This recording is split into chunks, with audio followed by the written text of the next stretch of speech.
Donc bonjour à toutes et à tous, nouveau Business Café Visio sur la thématique de la RSE au service du développement commercial. Je suis ravi de partager cette présentation avec Karine Ribac, spécialiste du sujet. Salut Karine.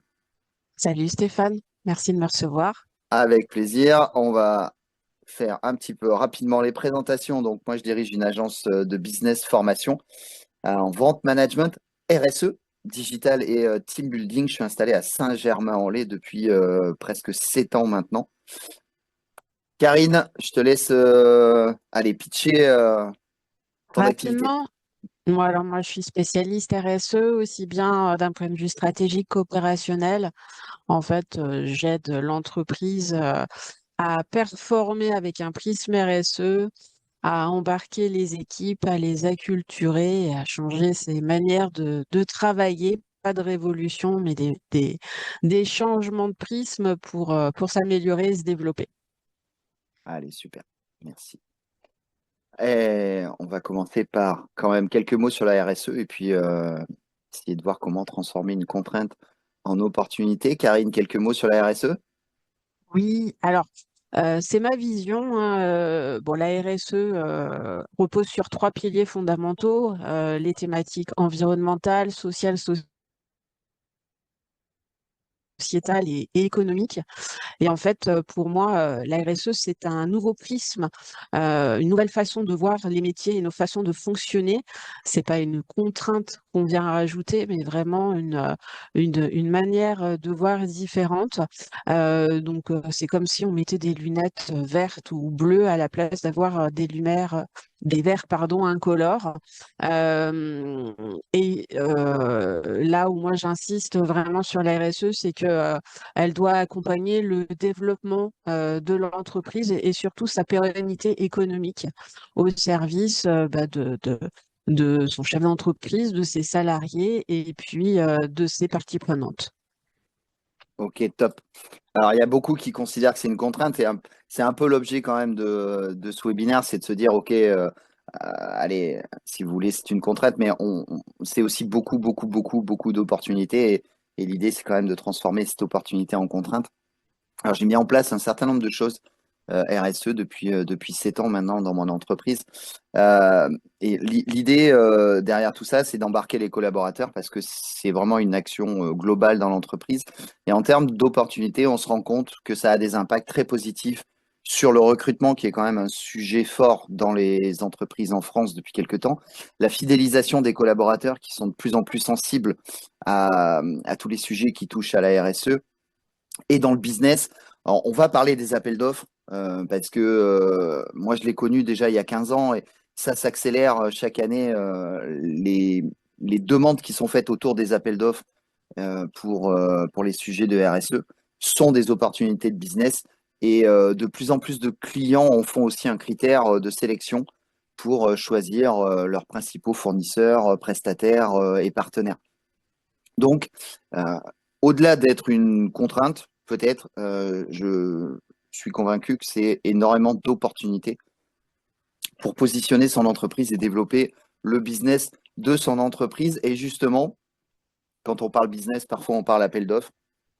Ma chère Karine, c'est quoi la place de Allez, la RSE dans les appels d'offres? Et tu me dis quand je dois changer les slides. ça marche. Alors, donc, comme le disait Stéphane à très juste titre, aujourd'hui, c'est un critère à part entière de sélection qui est présent dans la plupart des appels d'offres, principalement publics, mais pas que. La part est grandissante. Euh, Ça s'inscrit, alors il y a une obligation, hein, ça s'inscrit dans la loi, mais les organismes qui vont l'utiliser vont pas y accorder la même importance selon leur propre stratégie RSE.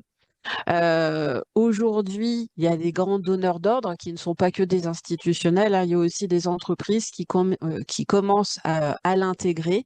Euh, alors, pas que dans l'attribution, mais aussi dans l'exécution. Ils vont demander un certain nombre de critères, de feuilles de route, de reporting, eu égard à la RSE.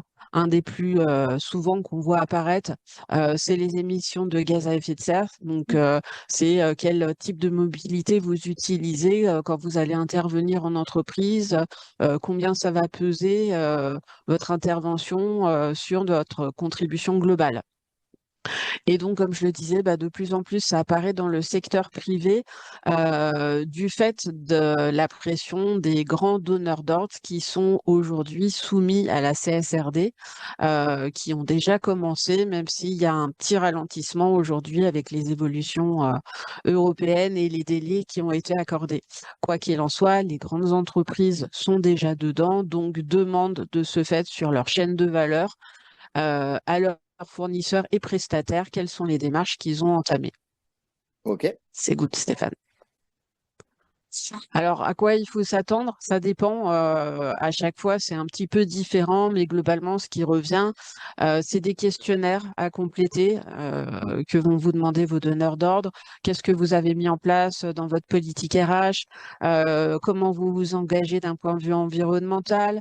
Qu'est-ce que vous mettez en place comme type d'achat responsable? C'est souvent lié à leur propre stratégie et ils recherchent en fait tous les points positifs à intégrer dans leur propre rapport. Et comment vous vous intégrez dans tout ce schéma-là. Des justificatifs peuvent être demandés au-delà des questionnaires. C'est est-ce que vous avez des labels, des certifications? Est-ce que vous avez fait votre bilan carbone? Qu'est-ce que, comment vous vous engagez? Auprès de qui vous vous engagez? Il y a aussi des critères de pondération là, pour les appels d'offres qui vont de 5 à 30%. La moyenne observée en ce moment, c'est pas mal 10%. Ok. Donc, les critères de pondération dans la note finale tournent autour de 10%. Après, avec des modulations en fonction des secteurs où les parts de l'activité RSE va être plus importante, type le BTP. Et puis, comme la RSE est une démarche d'amélioration continue, en fait, il ne se borne pas à vous demander ce que vous faites à un instant T, il vous demande ce sur quoi vous vous engagez à l'avenir et comment vous allez vous améliorer au fur et à mesure du temps. Quelle est votre trajectoire? Ok. Ouais, complet, quoi. C'est une vraie stratégie. Next. Yes.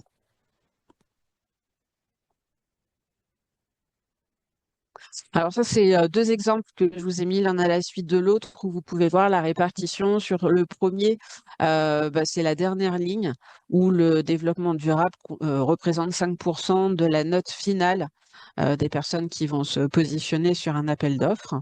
Mhm. Et donc la suivante où Voilà. on est à 10%. D'accord. Voilà, avec des questions sur le dispositif, les labels, les certifications, enfin, quels sont les engagements concrets pris par le prestataire qui se propose de se positionner sur l'appel d'offres. D'accord. Donc, si déjà, tu n'es pas très engagé, pas bien positionné, globalement, ces points-là d'attribution, tu les perds. Oui, ouais. Ok. Sachant que ça peut aller très vite.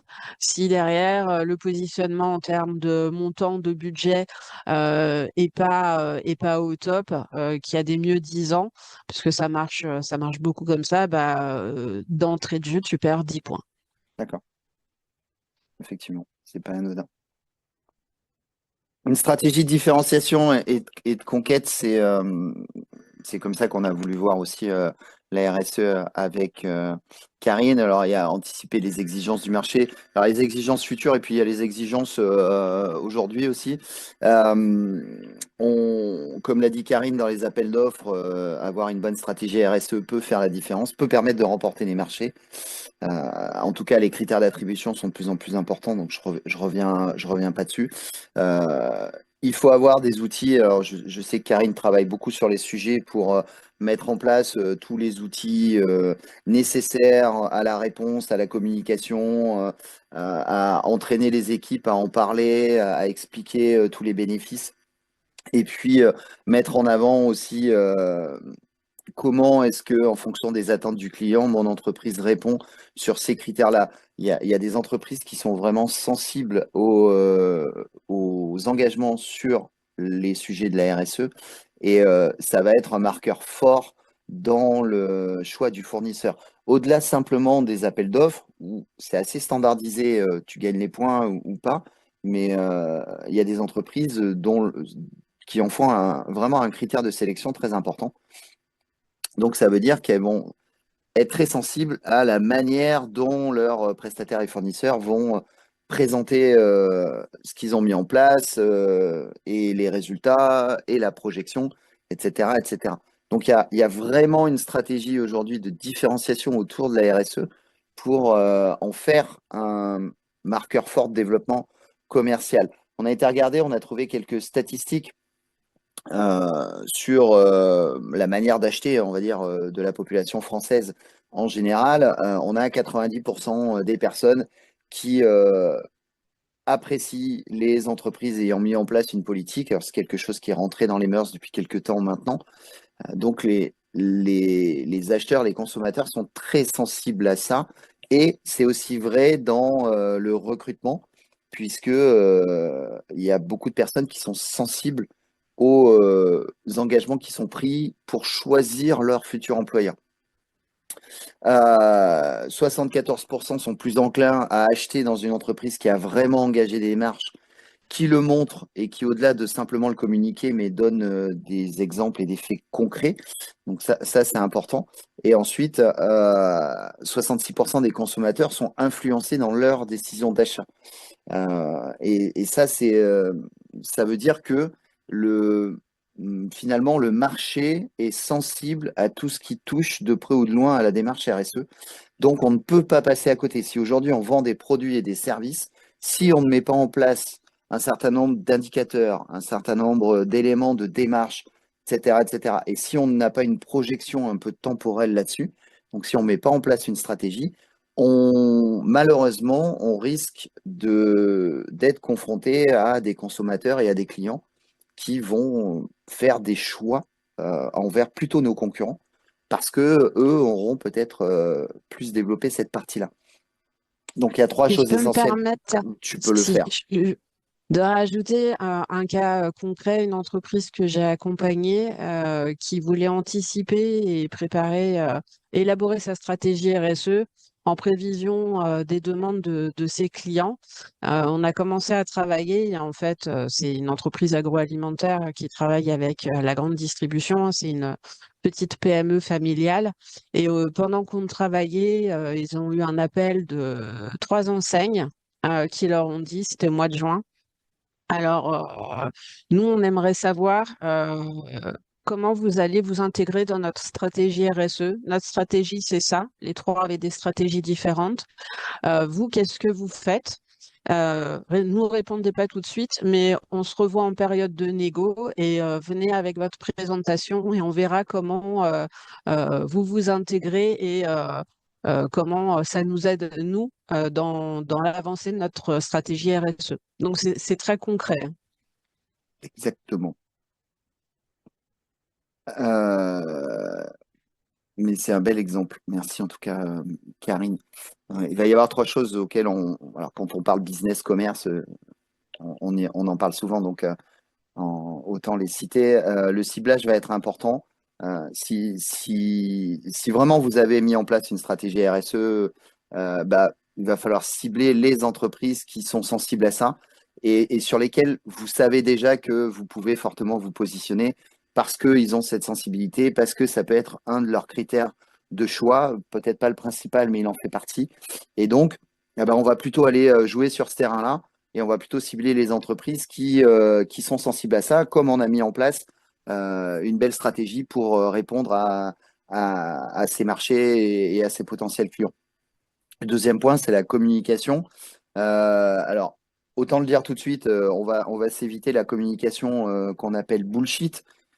Oui, on peut raconter de belles choses, on peut faire des belles présentations, on peut mettre du vert partout, mais si concrètement, il n'y a pas des actions euh, qui viennent montrer que c'est pas simplement de la communication, mais c'est aussi un état de fait, ça va vite, vite, vite être un flop. Donc, il faut quand même faire attention à ce qu'on communique. Par contre, si effectivement on met en place réellement une stratégie, des indicateurs, des marqueurs et des actions concrètes, dans ce cas-là, il va falloir fortement communiquer, communiquer vers ses prospects, vers ses clients. Et en tout cas, il faut montrer ce savoir-faire-là. Et le troisième point, c'est connaître ses clients. Alors, connaître ses clients, c'est un basique de la vente, hein. On doit connaître ses clients et au maximum s'intéresser à eux. Mais il faut aussi prendre en compte que la stratégie, la politique des clients évolue dans le temps.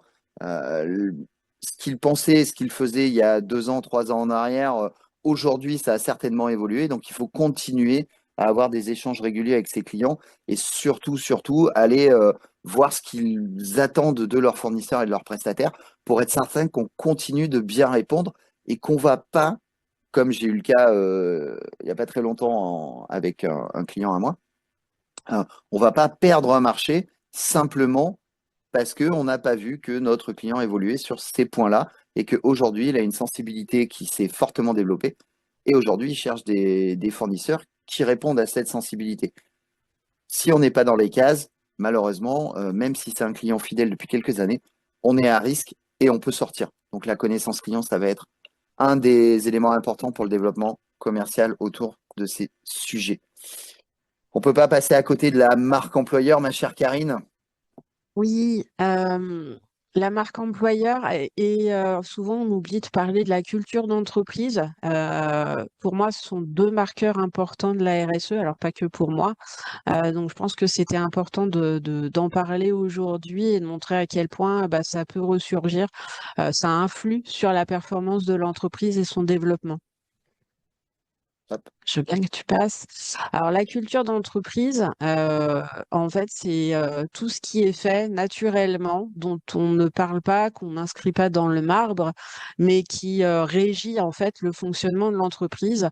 Ça tourne autour de ses valeurs, des comportements des uns et des autres, des rituels comme des after-work, des soirées, des réunions et les pratiques partagées au sein de l'entreprise. On discute pas, on fait des feedbacks, on n'en fait pas, voilà, tout ce genre de choses. Donc ça influe la façon de travailler. Est-ce que c'est plutôt descendant? Est-ce que c'est plutôt collaboratif? Est-ce que c'est co-construit ou pas du tout? Comment vous prenez vos décisions? Est-ce que c'est décisions qui sont purement économiques? Est-ce que c'est décisions qui vont où en fait il va y avoir un échange, des prises en compte de différentes parties prenantes. Est-ce que comment se passent les relations en fait dans l'entreprise? Est-ce que il y a de l'écoute? Est-ce que c'est très bah, encore une fois très descendant? Est-ce que on s'y sent à l'aise ou pas du tout? Et puis un petit peu bah, les symboles. C'est les horaires, les mots employés, les acronymes ou non, la façon dont on réunit les équipes. Et tout ça, en fait, influe sur l'entreprise, sur sa performance, sur son développement. C'est induit. Dans les petites structures, ça tient beaucoup aux chefs d'entreprise. Dans les plus grandes, c'est vraiment la structure dans laquelle tout le monde évolue, qui peut ensuite s'adapter en fonction des services. C'est good. Ouais. La marque employeur, en fait, c'est l'image que les autres, l'extérieur va avoir de l'entreprise en tant qu'employeur. Donc, c'est comment vous êtes accueilli, comment vous vivez votre vie de salarié dans l'entreprise, comment vous quittez l'entreprise. On oublie souvent le départ des salariés. C'est comment on parle de vous à l'extérieur, le bouche à oreille, comment vous prenez la parole sur les différents canaux de communication, la façon dont vous recrutez. Alors, il y a des gens qui tendent à dire que c'est du marketing, marketing RH. Mm. Je trouve que ça n'en est pas, en fait, parce que bien souvent, on n'en est pas conscient. Pour moi, c'est plutôt c'est la cohérence, en fait, entre ce qui va être dit, ce qui va être fait et la perception qu'on a des gens. Je vous ai mis un petit exemple, je reviendrai dessus sur des slides suivantes. C'est par exemple les nouveaux sites qui sont apparus, les plateformes où les salariés peuvent noter leur employeur et ce qu'ils en pensent. Et donc, bah, voilà, ça c'est la visibilité de ce qui se passe à l'intérieur, ce qu'on n'avait pas forcément avant. Ça donne pas envie de les rejoindre. Exactement. Enfin, là, l'exemple, en l'occurrence. Donc concrètement, quel lien entre la culture d'entreprise et la démarche RSE? Je vais pas vous lire le tableau. C'est juste pour vous montrer qu'il y a différents types, différents thèmes qui relèvent de la culture d'entreprise, l'organisation du travail, la forme de management, les valeurs, la formation, l'engagement, ce genre de choses. C'est relié à la RSE. Par exemple, l'organisation du travail va être liée à la qualité de vie, à la performance durable, à la santé des collaborateurs. Et derrière, bah, il y a des actions qui sont possibles à mettre en place pour favoriser, avoir un impact plus positif ou changer les façons de faire. La formation, c'est aussi un point important de la RSE. D'un point de vue social, c'est comment on développe les compétences, comment on met en valeur l'égalité des chances au sein de l'entreprise, alors que ça soit dans l'entreprise et aussi une fois que les salariés auront quitté l'entreprise, et ben derrière, il y a des actions possibles. C'est faire entrer des alternants, les accompagner, les faire grandir. C'est pas que les alternants, c'est dans des changements de fonction, comment on accompagne le salarié à devenir un manager ou à changer de service, comment on le fait monter en compétences. Voilà. Donc ça, c'est très lié en fait, et tout ça participe à l'amélioration globale, peut-être imperceptible au départ, mais finalement qui forme un tout pour améliorer les performances de l'entreprise. Alors ça, c'est un exemple que j'aime bien donner. C'est du vécu. Alors pas moi, mais ma fille, qui a passé un recrutement dans une entreprise, c'est une agence de com, et elle a été regardée sur le site internet. Ils avaient une page RSE, nos engagements en faveur du développement durable. Ils sont EcoVadis, médaille de bronze. Ils ont une politique RSE. Ils ont plein de choses. Elle a passé l'entretien. Ça s'est pas bien passé du tout. Euh, du début jusqu'à la fin, elle a été dévalorisée. Elle a senti vraiment l'ambiance toxique typique d'une agence de com. Et en fait, elle en est ressortie. On a fouillé sur Internet. On aurait peut-être dû le faire avant. Et voilà la perception, alors le ressenti des collaborateurs et la façon dont ils parlent de l'entreprise à l'extérieur. Mm. Et donc, bah, voilà, on parlait de communication, on parlait de cohérence, on parlait de culture, bah, c'est tout ça. C'est finalement mettre en place des choses, les mettre parce qu'on est convaincu et faire en sorte d'embarquer tout le monde et pas juste faire de la communication, du greenwashing ou du bullshit. Mm. J'aime bien la boîte qui pense qu'elle est cool parce qu'elle a un baby-foot. Oui. J'aime bien la phrase. Ça veut tout dire. Donc pourquoi c'est des sujets à part entière? Pourquoi c'est important? Euh, c'est que tout ça, de manière invisible, on n'y pense pas forcément, mais ça participe à la performance de l'entreprise au même titre que gérer les aspects financiers, avoir une comptabilité, savoir où on en est, avoir une stratégie de développement commercial. Aujourd'hui, on n'imagine pas une entreprise sans une gestion financière, on n'imagine pas une entreprise sans une stratégie de développement commercial. Un peu comme à l'époque, on n'imaginait pas euh, avoir un service qualité et améliorer ses process de travail. Bah, aujourd'hui, la RSE, va faire partie de ces priorités, de ces façons de fonctionner qui vont mobiliser et améliorer les process de travail.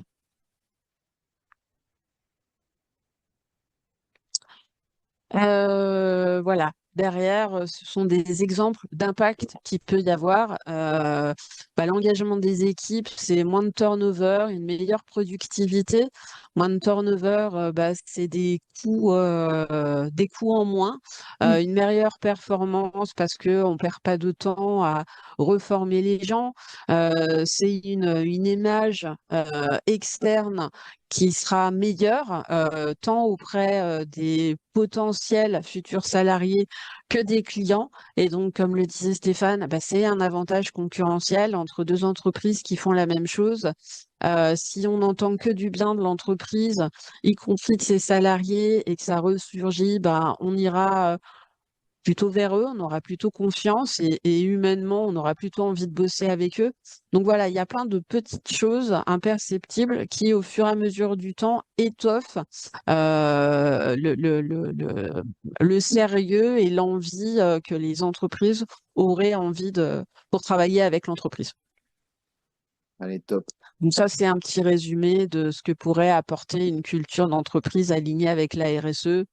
Plus Mm. de stabilité, plus d'efficacité opérationnelle, une communication plus authentique, une meilleure lisibilité stratégique. Voilà, c'est avoir une boussole claire, une vision bien arrêtée sur ce qu'on veut faire et puis une attractivité business. Mm. C'est un bon résumé. Il y a d'autres bénéfices. Alors, on ne pouvait pas parler de tout dans ce webinaire, mais on en parle souvent avec Karine. La réduction des coûts cachés fait partie des bénéfices, que ce soit. Alors moi, à une époque de ma vie, j'ai beaucoup travaillé sur les sujets notamment de gâches. Voilà, de gâches et de gâches papier et d'optimisation des déchets dans les bureaux. Donc, il y a beaucoup de coûts cachés. Et quand on met en place un certain nombre de points, même très simples, on peut avoir un impact positif là-dessus. On peut aussi anticiper la hausse des certains coûts. Bah oui, puisqu'on on met en place une stratégie, on va définir des marqueurs, on va identifier notamment des points de coût, on va suivre l'évolution de ces points de coût. Et puis, on va aussi avoir peut-être des rapports renforcés avec les principaux fournisseurs de manière à, pourquoi pas, anticiper les coûts à venir et pourquoi pas les challenger aussi. Donc, on baisse le turnover, ça c'est quelque chose euh, qu'on- dont on se rend compte depuis quelques temps. Il y a un impact très positif sur le turnover dans les équipes. Les entreprises engagées, et encore une fois, celles qui font pas simplement de la communication bullshit, mais celles qui mettent vraiment en place des stratégies de RSE, ont effectivement un turnover qui est plus faible avec tous les coûts que ça entraîne. Alors pour le coup, si vous baissez le turnover, vous baissez aussi les coûts. Et puis, de plus en plus, et on ne le sait pas, mais ça peut faciliter l'obtention des prêts bancaires. Il y a un certain nombre d'indicateurs maintenant qui sont suivis par les établissements financiers et ça peut faciliter l'obtention de ces prêts. Donc, si vous avez besoin d'argent auprès de votre banque, je vous engage fortement à réfléchir à la stratégie RSE. On n'est pas très très loin du temps de conclusion, ma chère Karine. Alors, Pas besoin d'être parfait, j'aime bien cette phrase. ouais, J'aime bien cette phrase. la RSE, c'est de l'évolution continue, hein. C'est comme la qualité, on ne vous demande pas de partir d'un point zéro, d'arriver à un point 100 le lendemain. Ouais. Sachant qu'en plus, aucune entreprise ne part de zéro, elle ne sait juste pas comment valoriser en fait ce qu'elle fait très bien, parce Mm, qu'elle ne l'associe pas forcément avec de la RSE. Donc, mm, ce qui compte, c'est déjà de valoriser ce que vous faites, de le mm. présenter, de réfléchir à comment l'améliorer et voilà, d'avancer pas à pas et de montrer comment vous prévoyez d'avancer et de marquer chaque année le fait que vous avez avancé, même si c'est minime. L'important, c'est de progresser. Ouais. Ça, c'est un point dont on a souvent parlé. Je fais juste un petit ajout, mais c'est un point dont on a souvent parlé. Et il y a beaucoup d'entreprises euh, qui font déjà des choses sans s'en rendre compte, sans mettre l'étiquette RSE dessus, et donc ils ne l'utilisent pas comme un levier dans leur communication, dans leur démarche commerciale, etc., etc. Et c'est, moi, tu m'avais expliqué que la plupart des démarches commencent souvent par un audit, et l'audit révèle et met en lumière des éléments qui paraissent anodins pour certains, mais en fait qui ont quand on les utilise bien, qui ont de la valeur aux yeux des clients, aux yeux des candidats, etc., etc. Donc, c'est un point dont on parle souvent et c'est un point que j'aime bien relever. Parce qu'il y a déjà plein de choses qui sont faites et qui existent, mais on met pas, on les met pas dans la bonne case et on les valorise pas assez. Donc, merci de ce rappel, ma chère Karine. Avec plaisir. On peut retrouver tous les programmes sur le site de Stéphane Perra Training, dans le catalogue. Karine travaille avec moi. Karine a travaillé avec moi à la construction de ce catalogue, fondamentaux de la RSE, faire son diagnostic, élaborer, mettre en place sa stratégie, construire, mettre en œuvre sa stratégie, la fresque de la RSE aussi. Donc ça, ce sont des formations qui sont possibles à organiser pour le personnel des entreprises, pour les dirigeants. Toutes ces formations et toutes les démarches que pourrait entreprendre Karine peuvent rentrer dans un cadre de formation continue. Et comme mon agence est certifiée Calliope, ça veut dire qu'on peut aussi aller chercher des financements auprès des OPCO. Voilà, ça commence à faire beaucoup de bonnes raisons pour faire appel à nous. En tout cas, c'est mon avis et moi je suis d'accord. La panthère est toujours l'animal totem de ma société. Elle est agile, elle est patiente, elle est efficace et la panthère, elle est toujours prête. Et je conclus toujours en disant, soyez toujours prêts. Merci de votre attention. Un grand merci, Karine, pour tous ces Merci beaucoup. éclairages. Voilà, merci, merci. C'était un plaisir de t'avoir et que tu nous fasses partager de ta belle expérience et expertise. Et je te remercie vivement d'avoir accepté ce Business Café Visio avec moi. Merci beaucoup et une belle fin de journée. À très bientôt pour un prochain Business Café Visio.